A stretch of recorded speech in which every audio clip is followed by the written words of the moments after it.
Wow. I don't think I've ever seen you like so action man. I was just ready to wait it out. Like, I don't know. I was too, and I'm like, this isn't fucking stopping. What a great moment in podcasting history. Look what it did to my glasses. Say there were some casualties. Bet you that won't get. Just spontaneously combust. I bet you that won't make the fucking news. Glasses? It'll be the buildings. Yeah, it'll be like the death. Yeah, not my Brian's glasses snapping in God, half. now I've got like in a worm, just like there's just a worm in my brain that like something's happened to Shalbal, and it's like I won't know till I get home. He'll be fine. Well, he's outside. He's outside, but what if his doghouse breaks? So we're in the bar. Oh yeah. In the sugar factory in Dulan, which is in eastern Taiwan. Yeah. We just had a fucking huge earthquake. Huge. But awesome. Got that on camera. You got it on, yeah. And our commitment to our on camera, calling. on recording. Fuck, Joe. Shut up. Please, you talk. Please. Our commitment to our careers here is such that we will not be deterred even by the shaking of the earth. Yeah. I would have to be thrown off my seat. Yeah. That's all it would take? Even that. And that's it? I'm sorry, I'm doing two things at once. I was trying to put my phone on silent and talk shit at the same time, and it was a disaster. You talk, Brian. We already know that. Anything I say is going to get cut out of the podcast. It's not me, it's Max. He's got something against me. He's just trying to increase our chances of success. Well, that's how he phrased it. I thought that was a bit severe. I thought it was a bit harsh. And I was gonna stand up for you, but actually it was really hot. You know what I mean? I didn't want to get into it. By the way, why are you and Max hanging out so much without me? That's my next question. Talk to him about that. Yeah, maybe I bloody will. Also, we're not even sure that Max is human. We don't even know if Max is what? Human. He doesn't, in his eyes. Oh, he's got those dead eyes. I'm not seeing it in his eyes, to be honest. Isn't that a sound engineering thing? I don't think they all have that. That's what because they don't need their eyes for their job. So, sugarfacts.podbean.com. Podbean? Yeah, so Podbean is kind of like the YouTube of podcasts. Is it? Is that and so there's an app. People know about it? Yeah. Okay. It's the one, do you remember I said to you, and it turns out that's the one I listen to all my podcasts on. Yeah. Okay. So Podbean is an app you can get on your phone, so you can just listen to it straight from there. Alternatively, if you're a bit rad, which we are, we're on Spotify. Fuck. Really? Yeah. So this logo obviously is just like a placeholder. Is that really easy to do to get on Spotify? Like I really we just achieved something. That's major. Well, here's the thing: we did have to. I did have to submit our episodes in, and then they had to it was like pending for a few days. Yeah, I feel like someone's listened to it, and probably just hovered over the reject button, and in the end was like, they sound earnest. Approve. Yeah. So these are our stats. 0. Okay. Well, that's, you got to start somewhere. It's got to start. So it's 0 across the board. Across the board, nil. Well, also, we don't even have an episode up. Sorry, those are 2 episodes there. Oh, can you get rid of those? Yeah. Well, that's the thing. They have to come off anyway now that you've done the music ones. But they were the ones that I submitted to sort of get us. Wow. So they liked it without the music and with the volume all the way. Yeah, exactly. They're going to lose it. Maybe I should write an email and say... fuck this up. For those of you listening at home, Brian is preparing our shots and just visibly, was that a gag? Were you gagging as you poured that? No, it's the earthquake's got me shook. Right. Yeah, that earthquake was scary. I can't wait to hear about it. That just kept going, didn't it? And getting bigger, yeah. It was bigger than usual. Earthquake season. Love it. Oh. 2 people looked at it. No fucking way. Yeah. 2 people saw it. Should we write them? Yeah. Should we call them? Should we send them the package? I guess. They get the bar. Where are they from? Yeah, so how's your rut been this week then? It's okay. It was just, unexplainable. Yeah. Look at this. Inexplicable. This looks sweet as, dude. What's this layer of... Okay, so Brian's just handed me the shot for the evening. It looks lovely. So at the bottom is about half the glass, the shot glass. Yeah, it's way too much. The proportions are... What is actually, this? You know what? Let's like black. switch. I think this one, because that one will taste better. And I've had it before. Okay. I don't know. Have you ever had it? Oh, no, what is this? So it has a name. It does have a name. I didn't make it up. Oh. It's called a duck fart. Oh, yeah. Yeah, it's a common enough thing. Yeah, I think I've heard of this. But I wanted to practice. So we've got Kahlua. Yeah, love the layers. You've done a really good job. It's pretty. Layer of Kahlua. Baileys. I'm going to say Baileys, yeah. What's this top one? And then that top one. Kind of transparent but gold. It's whiskey. Ooh. It's Taiwanese whiskey. It's Kavalan. Cool, guys. It's meant to be Crown Royal, which is a Canadian whiskey. I don't have that. Plus, we are patriotic motherfuckers. That's right, and we're in Taiwan. Yeah, love it. I think it's a nice, way to start the evening. Goes down easy. Love it.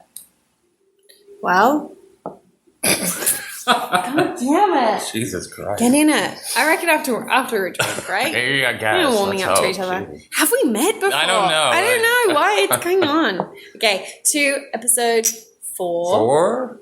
Sugar facts. Question mark. Because I don't think it is 4. Exclamation mark. I think it's 3. Oh, it is 3. God damn it. Mm-hmm. Yum. Yum. It's pretty good, right? All the Again, layers, just Baileys. anything with Baileys. Yeah. What are we getting paid for? What are they paying? Yeah, not enough. No, I mean, but every episode, what do you have to say?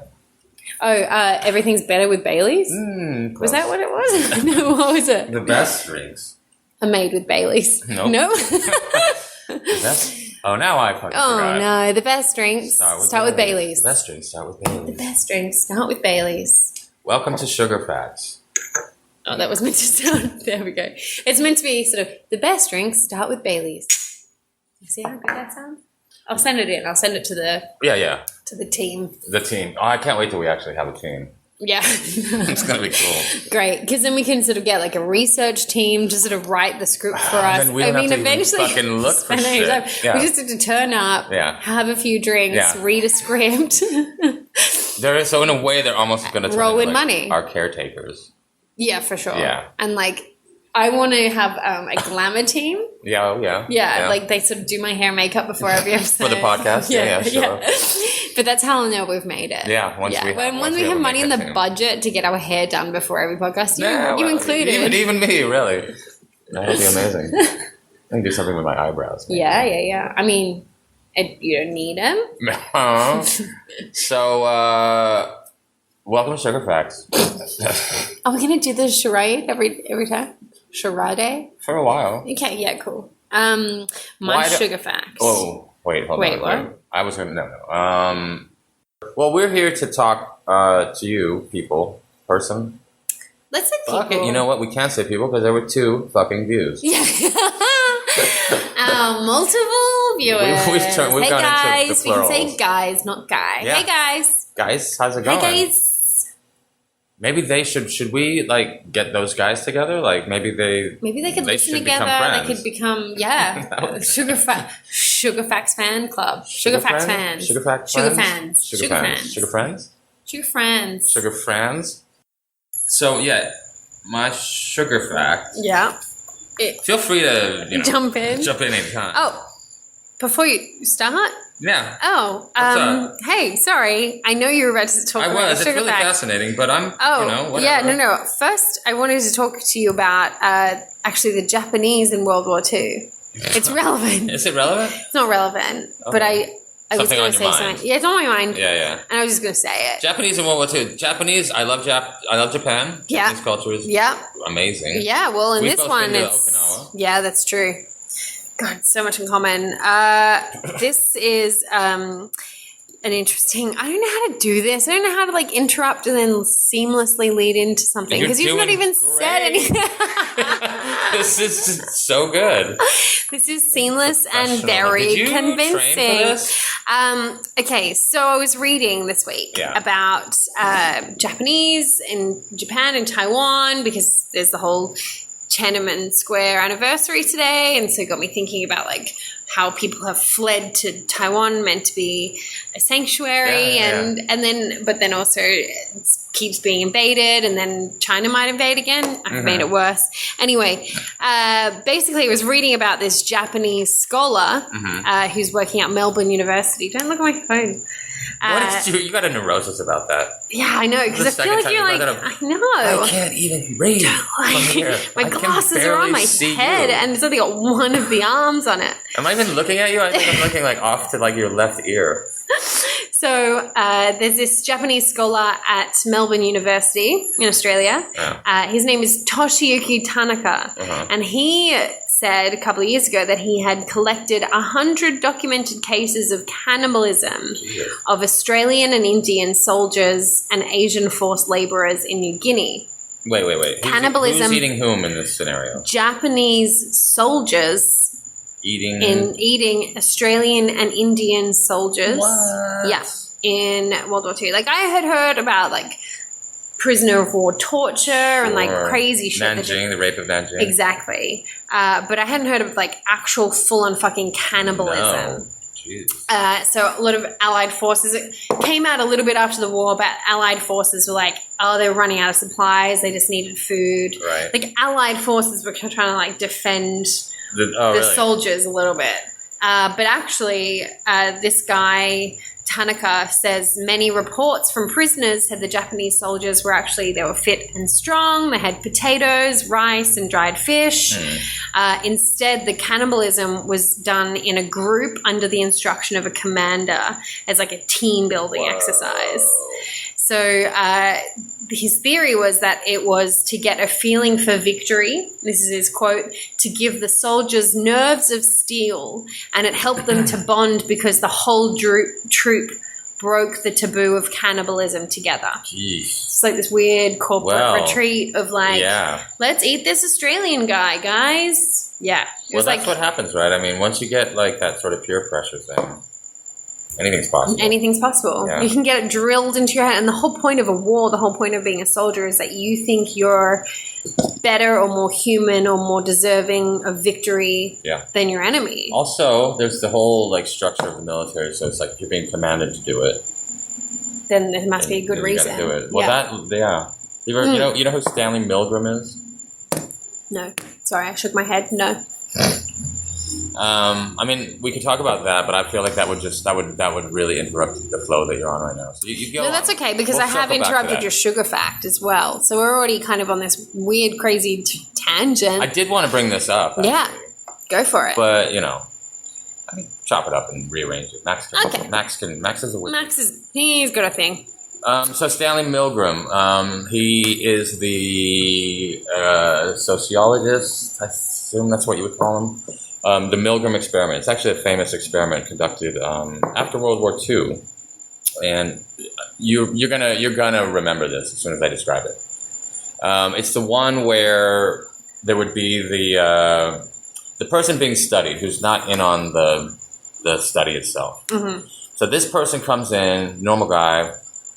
Oh, it's kind of ringing a bell. Yeah. No, go on. And he thinks he's taking part in an experiment to see how punishment works on education. Yeah. So he's there, and there's all these like little doodads and all these little wires and stuff. And then in the other room, separated by a window, is the subject. Mm-hmm. The subject is actually in on it. Mm-hmm. Okay, so there's the subject, and then there's this sort of administrator who's standing over the guy that doesn't know what's actually going on. Mm-hmm. Okay, and he's wearing like a lab coat and he's got a clipboard. Okay, AKA position of authority. Yes, exactly. So the thing is that the guy who's not in on it asks questions. Like, I don't know exactly what the pretense was. Like, I'm gonna read out like 5 vocabulary words. You repeat them back to me. Yeah. Okay, and the guy and then it gets more complex. If the person fucks up, the guy is supposed to like press a button and administer a shock to the guy, and then the guy like pretends to get shocked. Yeah, he's not actually getting shocked. Yeah, but the other guy doesn't know that. He thinks he's actually getting shocked. It starts out really low wattage. Yeah. So they go through it once, they go through it twice. The guy fucks up. He zaps him. Yeah. Okay, and then the administrator's like, okay, please increase the voltage for the next round. Yeah. Turn it up. And then the guy acts accordingly with each subsequent like it's really hurting. Yeah. Okay, and so then most people start to feel uncomfortable very quickly, and they start to sort of like look to the administrator like, is this cool? Like, shouldn't we stop? We're hurting this guy. Yeah, and the administrator's, and he's got like this stock response every time. The experiment requires that you continue. Yeah. Like, that's all he says, and he looks at his clipboard or whatever. Yeah. And it's just astonishing and fucking depressing how many people we'll just keep go going on to like the end where it's like, danger, extreme, lethal, and like so many people just are like, and the guy at that point, the actor is screaming bloody murder and like begging like to be let out and like, you're a monster. What the fuck are you doing to me? Now it must be said that plenty of people stopped before that, but a lot of people keep going. Yeah, like a disturbing amount of people. And sorry. No, I was going to say, wasn't part of the reason for his experiment, he's trying to understand, it was concentration camps of World War II, trying to understand how people can go along with something as horrific as the Holocaust. Right, the concentration camps, and how did normal Germans do that? Yeah, that was a thing. And the report, it's a pretty controversial thing, because it's a terrible thing to do to someone, like the person who doesn't know what's going on. To convince them that they're capable of being a monster. Yeah, it's a pretty horrible thing. Yeah. People also have criticized over the years just the basic like methodology of it. Like, it's maybe not the best designed. Right. But however, like he did it like a number of times in different countries, which is also interesting. And because he wanted to see like, are some cultures more authoritarian or more obedient, right? And did he find out? Well, this is what he found out. Not particularly. Oh. Really. So that doesn't fit with what I would have guessed. Yeah, exactly. Like I think he did it in Japan actually. Yeah. And I think the assumption was like, oh, when I go to Japan and do this, like it's going to go through the roof. Like every single person is just going to do what they're told. Yeah. And he found that it was not much more nor less than other places. However, I remember this. One of the places that were great was like Denmark. They said, no, I'm not doing this. Like more people. And in fact, there were like, I remember there was one specific Danish guy, like he wouldn't even do the first one. Really? Even the little, Yeah. Like as soon as he found out what was going on, he's like, I'm not doing that. Yeah. Oh, the experiment requires you to continue. He's like, fuck you, I'm not doing it. Wow. That was great. Yeah, it was really. That's like, one guy. Yeah, it's the one blip. I don't even think I would not do the first one. You'd be curious. Exactly. No, that's what I mean. I think I would definitely do the first one. Yeah. Yeah. I don't know how many it would take for me to be like, this kind of fucked up. But it wouldn't be the first one. I don't know. That's the thing, right? Because it's one of those things where, like, you wouldn't really know until you were in it. I want to think that I wouldn't do it. At all? Well, I'd like to think that, but that's cool. Probably I might. I just know I'd rationalize it. I'd be like, well, the other person chose to be in the experiment. Yeah, right, we're trying to do this. I can't imagine that I would go past the point where the person starts saying, please stop. Oh, yeah. No, I don't think I don't imagine that, so. Man. Right? No. I'm sure I'd just be like, I can't imagine you wouldn't do that. I don't know. I hope not. I don't think that you would do that. I'd probably just be like, crumble into a ball. There was another thing about that. I could actually. Yeah. Because it's actually kind of interesting. I'm sorry to have completely derailed your thing. By the way. Jeez. This is the point of the podcast, Just listen to Brian content. Okay, so that's the thing I was saying. So it's been very controversial. Lots of people think it's bullshit from top to bottom. However, there's been like variations of it up until almost the present day. 2010. This is interesting. So in 2010, these French guys did it, and they said the participants were told that the learner was an actor feigning being shocked. They were just outright told, this isn't even real. Yet, several results stand out. Participants reported less anxiety and distress when the learner was of North African origin. Right?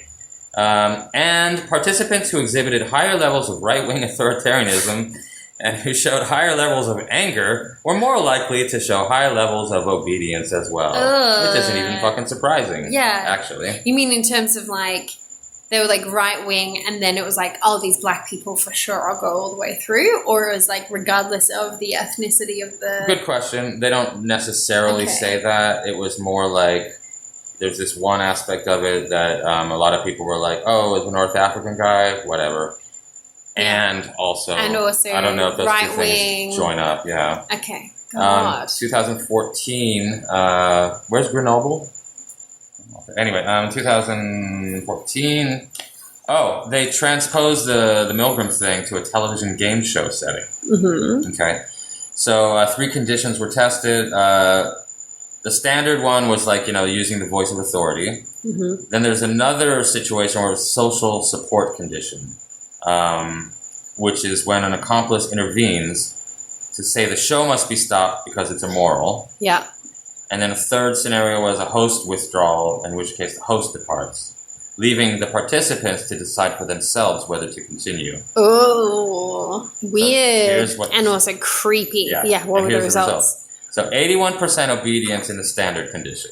Okay. Okay. What was the standard position again? Just guy in a lab coat, clipboard, you got to keep going. Mm-hmm. Only 28% obedience in the host withdrawal condition, which sounds good, but not really. It's still a third. Of the people almost a third were like, fuck it, let's keep going. Keep going anyway. The scientists literally, like, the point of the experiment, the authority has left a room. Right. Let's keep doing this. Let's see what happens next. Jesus. But people are savage. People are awful. Like the designers of my fucking glasses. Yeah, I just still love that they broke off just on your face. The earthquake. Collateral damage. Wow. You're right. That won't get on the news. Don't be so sure. Well, I'm a bit sure. Look at that. I got more. Should I go on about the cannibalism? Mm-hmm. Were you finished with that? Yeah, it's so interesting. Finished. Yeah. I just felt like it is sort of related to torture and the human condition and all this fucked up stuff. It's a great fun fact. Well done. You always bring so much to the podcast. Always. 3 episodes in. Well, keep going. What? About how much I bring to the podcast. Oh, I drifted off. I just felt like there's maybe you had more to say about quality. that. Star quality. Keep going. Wow factor. Okay. Hollywood. Now I'm just going to say random words. Okay, so yes, this idea was that the commander would say, let's eat this guy, and then they'd all do it, and it was a team building activity. Interesting military strategy. One statement by an Australian lieutenant describes how he found the remains of a number of bodies, including one consisting only of a head which had been scalped and a spinal column. Ew. This is his quote, in all cases, the condition of the remains was such that there can be no doubt that the bodies had been dismembered and portions of the flesh cooked, concluded the statement.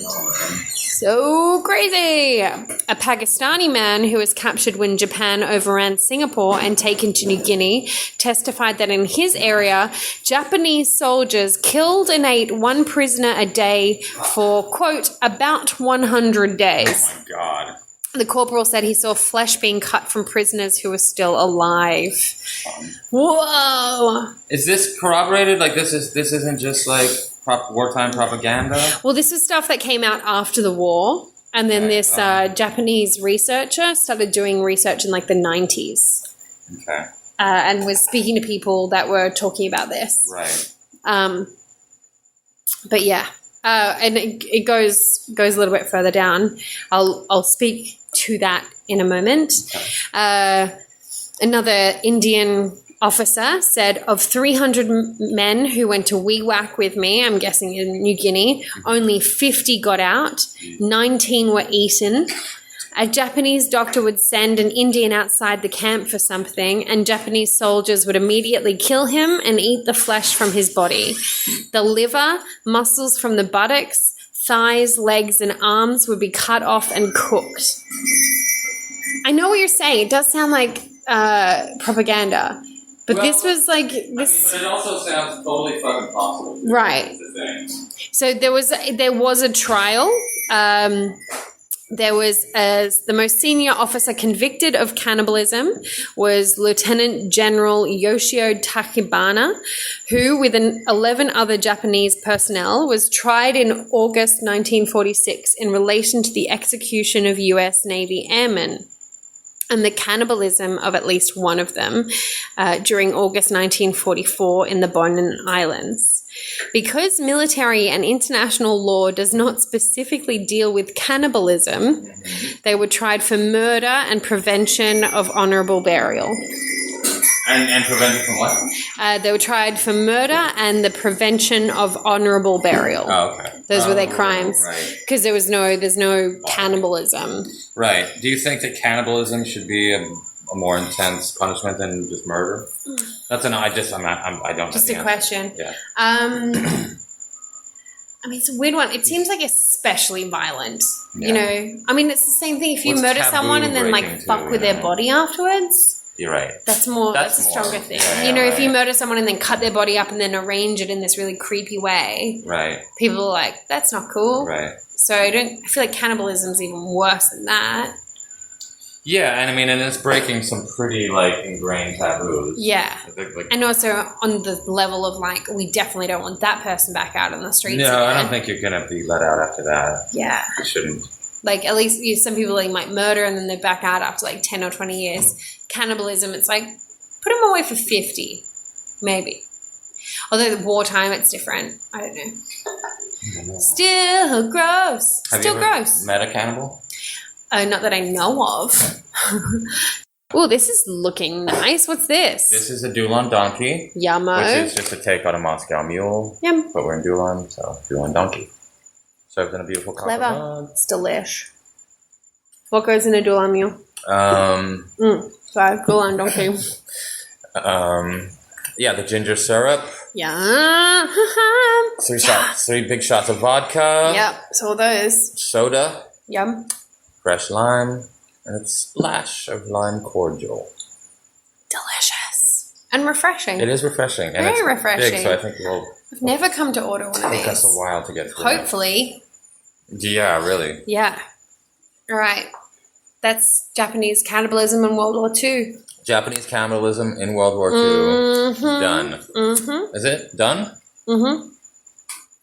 Well, I went the more literal route, just pure. For actual torture. That's what I was thinking. I was like, mine's not torture, but I was interested in Japan. I've got some pictures of mine. Not of people being tortured. Okay. We're not into that. Yeah, it's a bit much. I was looking at some pictures just inevitably as part of the story. So I was like, oh, God. I know, man. It's just such a bummer. God, the Japanese did some crazy fucking shit. So have you read The Rape of Nanjing? The book? Yeah. Or about the incident? No, I've never read. I don't think I could get through the book. Yeah, it's brutal. Well, the woman who wrote the book killed herself, not that long ago. Was she a survivor or she was a reporter? I think she was that's a good question. I think she was a survivor. Maybe she was a reporter. I don't know. Well, on a lighter note, though. Torture. There's this thing. I don't even know which one to start with. Let's do this one first. It's called the Judas Cradle. Oh my God, we did do this. Did we do the same one? Yeah. Cool, I've got other ones. Do it. Do Judas Cradle. Do it. I want to hear what you say about. Yeah, but then I can interject with shit. Okay, this is a joint one. Yeah. Then. All right. This is the one I have a picture of. Just of the thing because I thought, all right, that's hard to explain. It's hard to. Yeah, we're gonna have to explain it. Yeah, we have to because you're literally doing a fucking podcast. Unless we decide to change the picture of this week's podcast to the Judas Cradle. Anyway, yeah, check that out. It's not. It's just like when you know what it is, it's particularly Oh God! And they said they never washed it. Oh no! So those things must have been the weights for the legs. Oh no, that's to go around the ropey waist to lower them down. Yeah. Oh God! So for those playing at home, it's this metallic. It looks like a high chair, but instead of a chair, it's a spiky pyramid. Has it got 2 prongs, or is it a shadow? I'm not sure. I just envision it as just like a pyramid. God. Yeah, it's like a spiky pyramid. Yeah. And then what did they use this for, right? Well, this is obviously from our good old friends at the Inquisition. Yeah, so it's a pyramid-shaped wooden device. You're placed on top of the pyramid, naked. Yeah.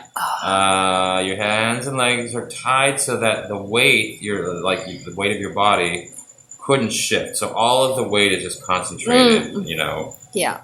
on that point that you're sitting on. Yeah. And then the feet were often tied with each other just to increase the pain. If you had to shift your feet, like that would fuck you up. Oh, God. The point end of the pyramid was inserted into the anus or vagina of the victim, and the torture could continue for a few hours to entire days. Yeah, it varied depending on the person. Sometimes a weight was tied to the legs. Oh God, sometimes they put oil on the device just to increase the fucking pain. Yeah. And it took multiple torturers. It wasn't just like they had one like guy a team. Yeah, the whole team there. Oh God, the torturers were paid. Mm-hmm. So that was, at least they're gonna put bread on the table. Yeah, sure. And they're just trying to extract information. What? Yeah. What's the information they're trying to find? In the Inquisition, normally it's just like confess that you're not a Jew. Oh, right. Or even Protestant. Right. Yeah, you have to like, which I would think like, surely if you've got a pyramid going up any of your orifices down there, you're going to say anything they want you to say.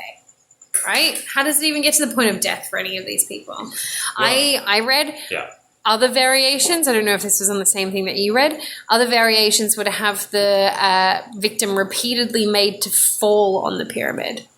Like they would just drop you up and drop you down on it. Oh, God.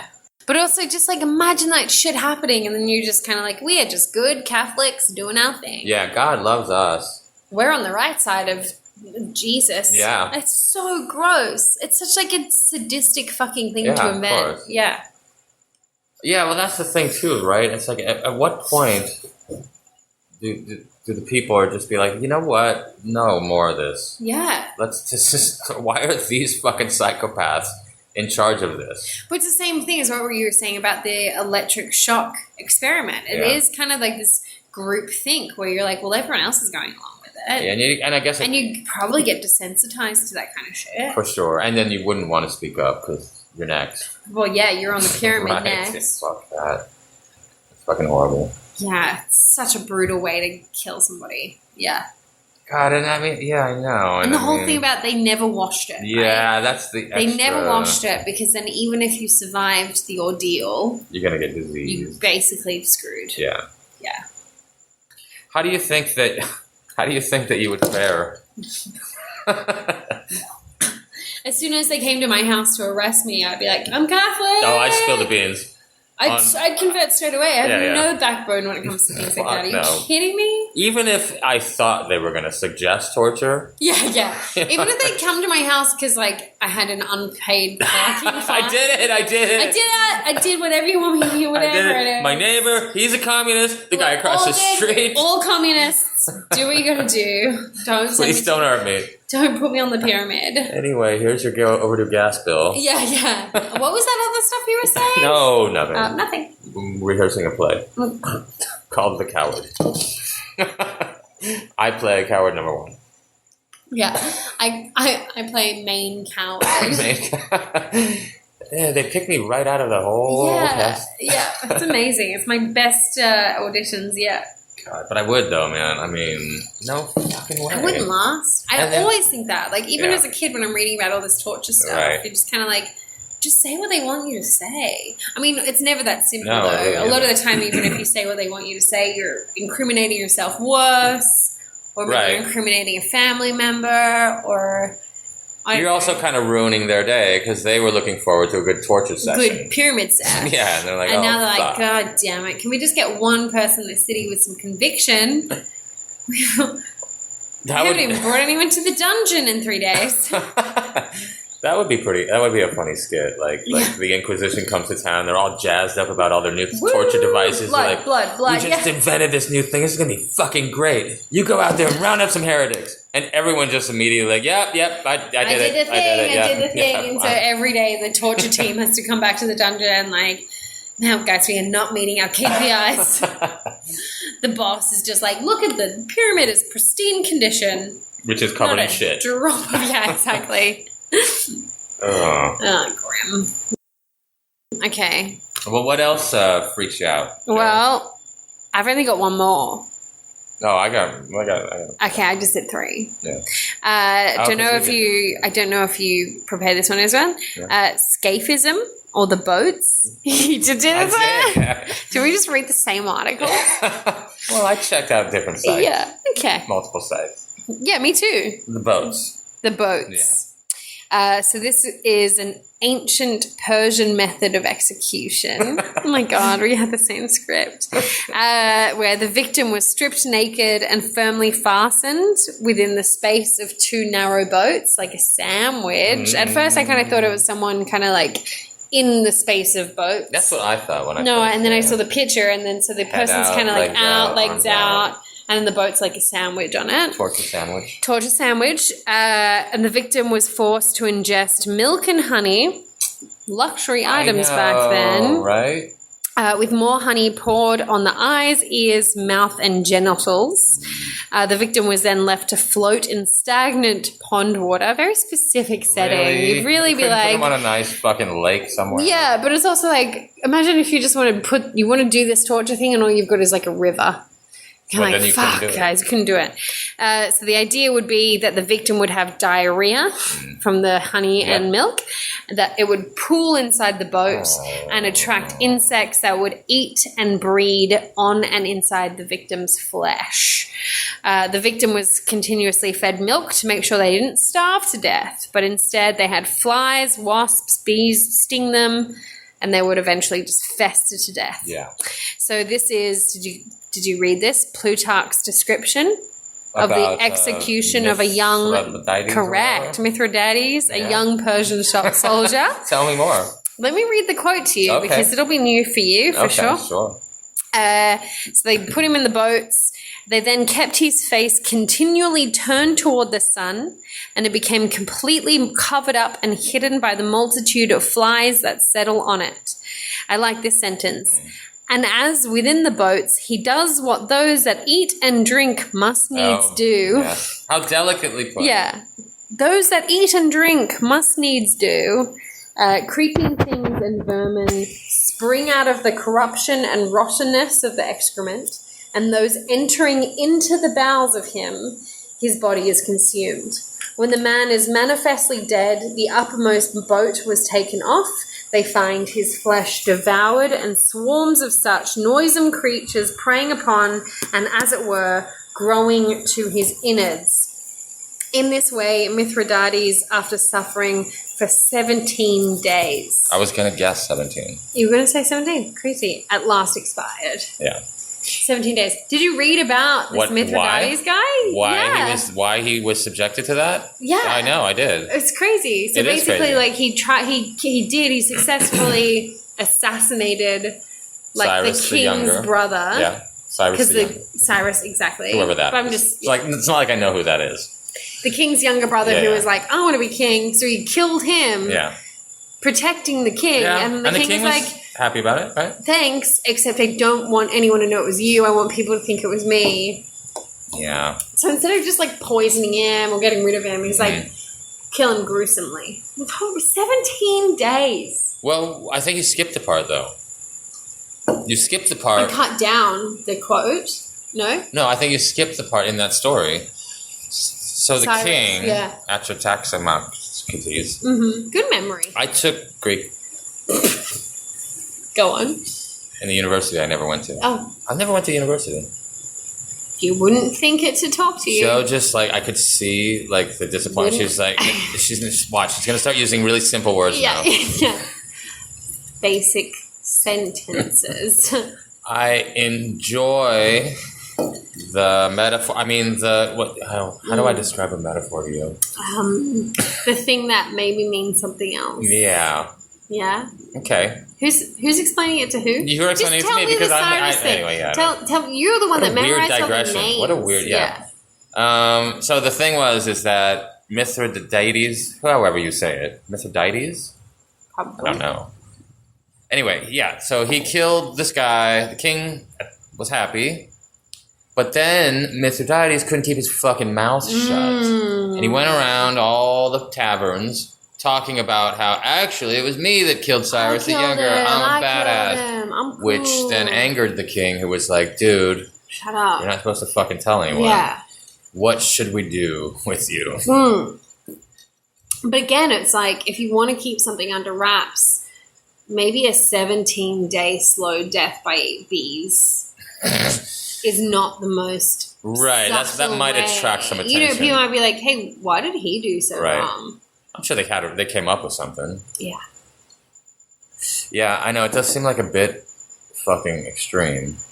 Or it's like, now no one's even going to openly challenge the King's New Truth. Like, if anyone's like, actually, I think it was that myth guy. Yeah. He'd be like, I'm getting the boats. I'm getting the boats, motherfucker. Did you ever have, like, the wooden spoon when you were a kid? I did. Yeah. And your mum would be like, I'm getting the wooden spoon. Oh, yeah. Oh, really? You had that too? Yeah. That's funny. Yeah. And so it might be the same thing. Yeah. If you kind of even, like, dare challenge King, like, I'll get the boats.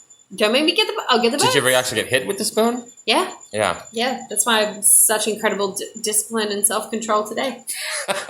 Yeah, because of the scars. This is the mental scars that were inflicted on you. Because I was disciplined as a child. Spare the rod. Yeah. Spoil the child. Better than the belt. The belt. Did you ever get the belt? Yeah, not only did I get the belt, dude, not only did I, and that wasn't even like my dad that gave me the belt. Yeah. Yeah, my mom, I never actually knew my father. Okay. So she had like a series of gentleman callers. And one of them... Modern woman. Yeah. One of them was this dude. She didn't even date that long. And I think like... He was allowed to belt you? Yeah. It was like, fucking early, mid-70s. And dating this guy in Hawaii. And I think I like said fuck or something. Like I said something I wasn't supposed really, really bad. Yeah. So then like...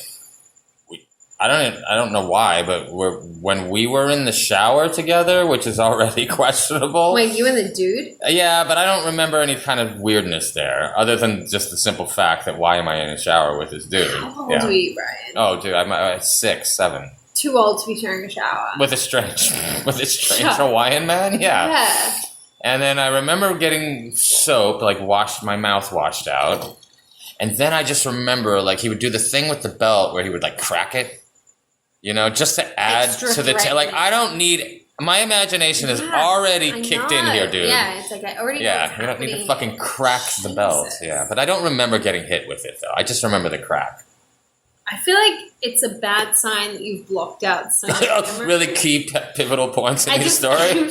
No, only took a shower, and then the lights went out, and then 3 days later, I was in a park. The next day. Yeah, exactly. Anyway, and it was fine. It was fine. I remember eating ice cream and having a secret with some police officers driving me home from an abandoned warehouse on the edge of town. Still the right side of the tracks. There was this horrible stench. I remember. Whenever my family would go back to Australia and visit for Christmas or whatever, we'd stay at grandparents' house normally until all the grandparents died, and then it was like other people's houses. Right. And so this is when my mum's parents were still alive, and we snuck out, my brother and I, once to like sit on the side of the living room behind all the couches to watch the movie that all the parents were watching. Right. There's like a vivid childhood memory that I have. And so we wouldn't been like, I would have been maybe 6 and he would have been 4 or like 7 or 5, not much older than that. And we're sitting behind the couches like trying to like watch this film. What were they watching? They were watching this, it was like a cycling race. What? And, yeah, as in the film was a cycling race. Oh, it was a movie about cycling races. and then there's inevitably like the bad guy that like throws the good guy off the course, and the good guy is like having to struggle through lakes and stuff, and he has to like, make his way through these unexpected challenges, and you're like, yeah, go hero, you can do it, don't give up. Right. And then he eventually comes back on the track, and he's made it. Like the hero he's beaten it, and the villain, was a douchebag, but he couldn't hold the villain down. And anyway, my brother in this cute little voice, he just goes, and he's back in the race. And then all the adults just go, like, what are you doing here? But like, did he deliver that like strictly earnestly, like excited about it? He just forgot that we were speaking. He just forgot we weren't couldn't supposed contain to be himself. there. And he just goes, and he's back in the race. And I just go, Tom! And then everyone like looks. And then I remember the next thing was that Pa just getting up, like, and he's starting to take the belt off, and we just run screaming. So what's your sugar fact? Well, Brian. Yeah. My sugar fact. Let's hear it. This, I'm not even sure is true. Because it seems crazy. Yeah. Lemons. Have you heard this one? I've heard of lemons. Well, wait till you hear about lemon sugar content. Oof. Lemons have more sugar than strawberries. Bullshit. Yeah. Bullshit. That's what the internet That's says. it. You just literally turned your phone off. Like, that's the end. It's a mic drop. Don't question me. Seen it. Don't question me. That's what the internet says. Lemons have more sugar than strawberries. Bullshit. I've tasted a lemon. And I've tasted a strawberry. And that doesn't add up. The sugar content in a lemon exceeds that of a strawbs. I didn't make it up. The internet possibly made it up. What's your sugar fact? Whoa. Well, we had to unpack the lemon thing again. Okay, go on. Yeah, what? I got questions. All right. Is that okay? Or do you not allow questions in the dictatorship of Joe? It's more dictatorship or naivete. Oh. What would you say if I told you that next time you get a wound, a physical wound. Yeah. Yeah, not an emotional wound. Because they're popping up all the time. But next time you're physically wounded, why not try this simple, easy home remedy? Tell me.